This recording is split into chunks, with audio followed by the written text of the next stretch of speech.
Hello everyone, তোমরা সবাই কেমন আছো? আশা করছি তোমরা সবাই খুব ভালো আছো।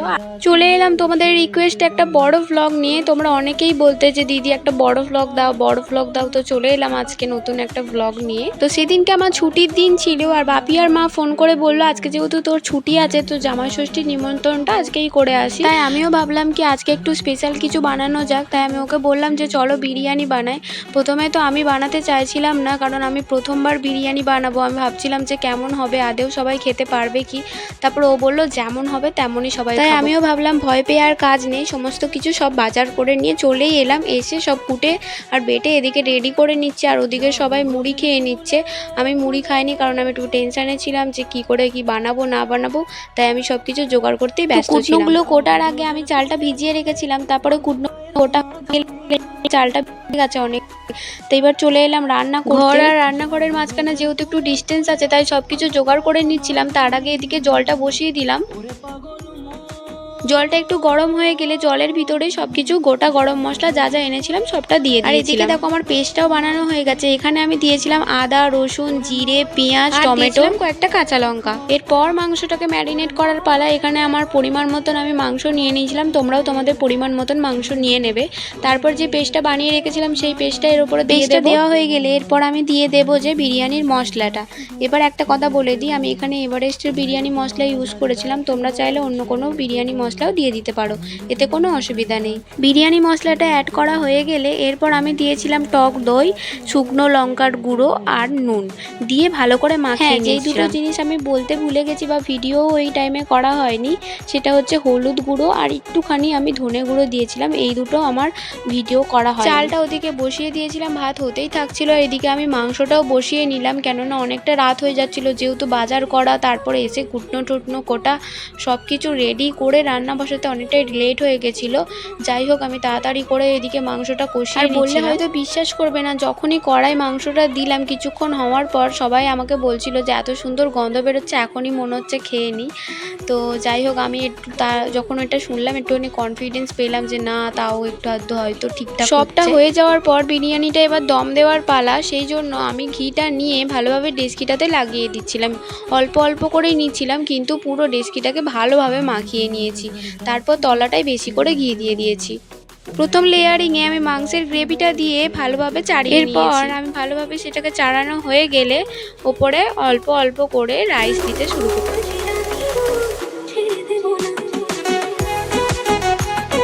রাইসের পর এবার আমি দিয়ে দিয়েছিলাম চিকেনের কিছু পিস, আর দিয়ে দিয়েছিলাম একটা দুটো করে আলু।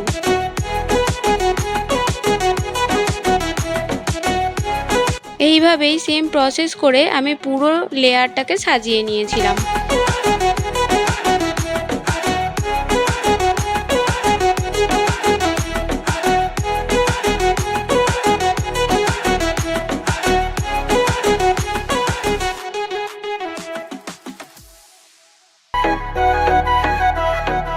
তোমায় মাঝারে রাখিব ছেড়ে দেব না, তোমায় মাঝারে রাখিব ছেড়ে দেব না।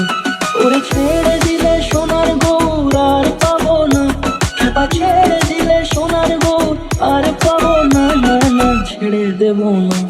তোমায় মাঝারে রাখবো ছেড়ে দেব না, তোমায় বক্ষ মাঝে রাখবো। হ্যাঁ, পেঁয়াজের যে বেরেস্তাটা হয় সেটা আগে আমি ভেজে রেখেছিলাম, সেটার আর ভিডিও করা হয়নি। তোমরা কিন্তু মনে করে পেঁয়াজের বেরেস্তাটা ভেজে নিও। এরপর বলে রাখি যে অনেকেই কমেন্ট করবে আমরা কি বিরিয়ানি করতে পারি। তোমরা বিরিয়ানি পারোই তাহলে এই ভিডিওটা স্কিপ করে যেও, কেননা আমি নিজেই প্রথমবার করছি। আমি যেমনভাবে করেছি আমি তোমাদের সাথে সেটাই শেয়ার করছি। আমি তোমাদেরকে বলছি না যে এটা দেখে তোমরা করো। যাই হোক, এরপর শেষের লেয়ারটা করার পালা। প্রথমে আমি রাইসটা দিয়ে দিলাম, এরপর দিয়ে দিয়েছিলাম বেরেস্তা, তার উপরে দিয়ে দিয়েছিলাম যে চিকেনের একটু গ্রেভি। এরপর হচ্ছে সবথেকে ভাইটাল জিনিস, সেটা হচ্ছে যে কেওড়া জল আর গোলাপ জল, যেটা আমি আমার একটা পিসিকে জিজ্ঞাসা করেছিলাম। পিসি অনেক ভালো বিরিয়ানি করতে পারে। যাই হোক, পিসি চালের আন্দাজ অনুযায়ী আমাকে বলেছিল পুরোটা দিয়ে দিতে। এবার আমি একটা কথা ভাবলাম, যেহেতু আমি প্রথমবার করছি, তাই আমি ভাবলাম যে কোনো কিছু যদি বেশি হয়ে যায় কোনো মানুষটা খেতে পারবে না, কিন্তু কম হলে অসুবিধা নেই। যাই হোক, সেই ভেবে আমি পুরোটা এরপর দিইনি। কেশরটা দেওয়ার পালা, সেই জন্য আমি একটু আমল দুধে কেশরটাকে গুলিয়ে নিয়েছিলাম আর তার মধ্যেই দিয়ে দিয়েছিলাম মিঠা আতরটা। এরপর সেটাকে ভালোভাবে মিক্সড করে নিয়েছিলাম, দিয়ে সেই বিরিয়ানির ওপরে ছড়িয়ে দিয়েছিলাম আর ফ্লেভারের জন্য দিয়ে দিয়েছিলাম কিছুটা ঘি। দেওয়ার পর আমি ভালোভাবে লেয়ারিংটা দেখলাম হয়ে গেছে। হওয়ার পর এবার আমি মুখটা আটকে দিয়েছিলাম একটা বড় থালার সাহায্যে।